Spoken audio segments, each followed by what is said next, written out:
Salut mon gars, comment tu vas? Moi ça va. La famille ça va? Moi ça va. Les amis ça va?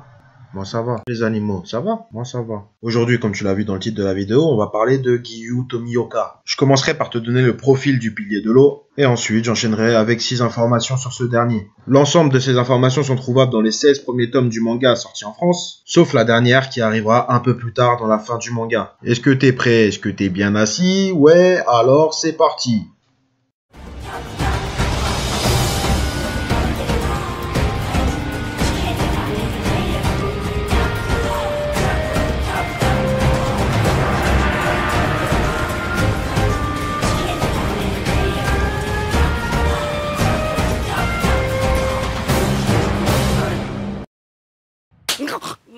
Tomioka Giyu est le pilier de l'eau. Il a 19 ans lorsqu'on le rencontre lors du premier arc, mesure 1m76 et pèse 69 kg. Sa plus grande force est son endurance, mais il a également une vitesse très développée. Bon, déjà, on va rentrer dans le vif du sujet en parlant de son Aori, le Aori. Mais si, tu sais bien, les Aori c'est leur cape. Mais t'as vu, Aori c'est plus stylé. Normalement, tu sais déjà que celui de Giyu est doublé et de 2 couleurs différentes. Et si tu te demandes pourquoi, va lire les mangas. Mais non, c'est bon, je vais te le dire. Mais va quand même lire les mangas. Son Aori est doublé pour rendre hommage à 2 personnes. 2 personnes qui étaient très proches de Giyu. En l'occurrence, sa sœur aînée décédée avant le début du manga, en protégeant son cher petit frère d'un démon, et Sabito qui était également l'élève de Sakonji, mais surtout le meilleur ami de Giyu Tomioka. Celui-ci étant décédé lors de la sélection finale la même année que le futur pilier de l'eau. C'est donc pour leur rendre hommage à tous les deux et pour combattre en leur nom que Giyu arbore une partie de chacun des Aori de ces 2 personnages.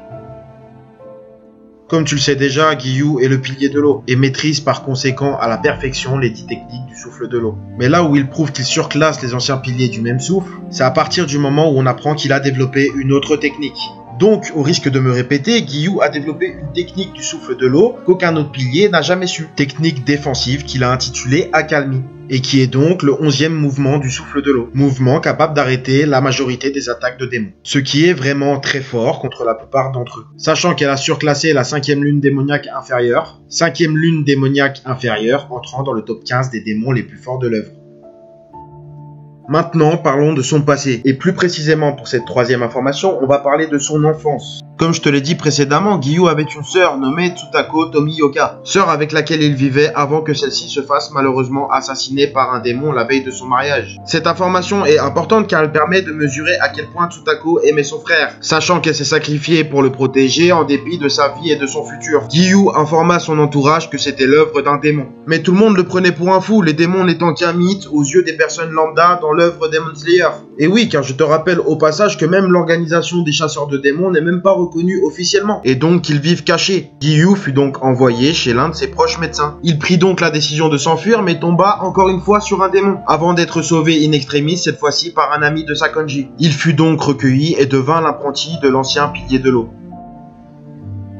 Pour cette 4e information, on va parler de son caractère, qui est la conséquence de l'information précédente, ainsi que son passé avec Sabito. Comme je te l'ai dit dans la première information, Sabito était le partenaire, le meilleur ami, le frérot, le bestou de Tomioka Giyu. Mais il est décédé lors de la sélection finale, alors qu'il avait éliminé quasiment tous les démons et que Giyu, lui, avait perdu connaissance. Oui, c'est vrai, il est tout de suite moins badass. Mais il a su se rattraper après. Par contre, à l'image de Shinobu, il souffre de complexes d'infériorité. Il a le sentiment constant d'être un imposteur et est persuadé de ne pas mériter son statut de pilier de l'eau, convaincu qu'il aurait dû mourir à la place de son pote Sabito. Et allant même pendant l'arc de l'entraînement des piliers, à essayer de convaincre Tanjiro qu'il aurait dû continuer à travailler le souffle de l'eau afin d'en devenir le pilier à sa place. Autrement dit, Giyu n'a aucune conscience de ses capacités, et c'est grâce à Tanjiro qui parviendra à le raisonner que celui-ci sera indispensable pendant la bataille finale contre les démons.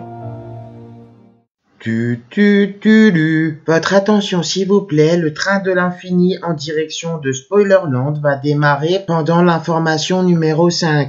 Du coup, avec tout ce que je viens de te dire, tu commences à comprendre pourquoi Giyu a du mal à montrer ses émotions. Mais je dois quand même te préciser qu'il n'est pas seulement le personnage froid qu'il laisse paraître. Il est beaucoup plus compliqué que ça. Tu comprends bien pourquoi, mais Giyu a du mal à s'attacher et a donc très peu d'amis. Par exemple, c'est le seul pilier qui ne ressent aucune émotion lorsqu'ils apprennent la mort de Kyojuro. Mais à l'inverse, il montre ses sentiments lorsque c'est le pilier de l'insecte qui succombe à la deuxième lune démoniaque supérieure. Il a également beaucoup d'affection pour Tanjiro, et il le prouve plusieurs fois tout au long du manga, notamment lorsqu'il s'engage à ce seppuku dans le cas où Nezoku viendra faire du mal à un humain. Le combat contre Akaza prouve d'ailleurs très bien tout ça, parce qu'alors que Tanjiro se bat pour Kyojuro, Giyu, lui, se bat pour protéger Tanjiro.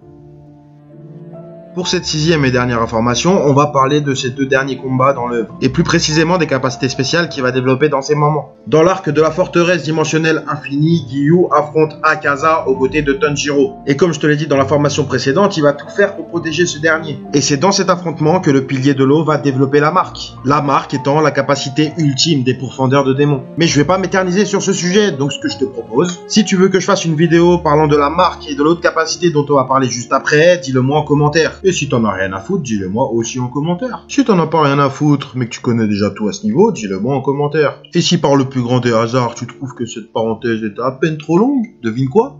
Dis-le moi en commentaire. Normalement, t'es pas sans savoir que les sabres des pourfendeurs ont des couleurs différentes. Eh bien, dans l'arc des Contes de l'Aube, pendant le combat entre Muzan et les piliers, Giyu va acquérir le sabre de soleil rouge cramoisi en heurtant sa lame avec celle de Sanemi. Et comme pour la marque, peu de chasseurs ont accès à ce pouvoir. Et c'est ce qui les démarque, évidemment, en termes de puissance. Tomioka Giyu est un personnage torturé avec un passé difficile. Il est très bien développé et a une évolution significative tout au long de l'œuvre. Il est un allié de poids pour Tanjiro et est un des rares personnages à être encore en vie à la fin de l'œuvre. Cette vidéo arrive à son terme et je te remercie de l'avoir regardé. C'était le pilier du renard. À la prochaine.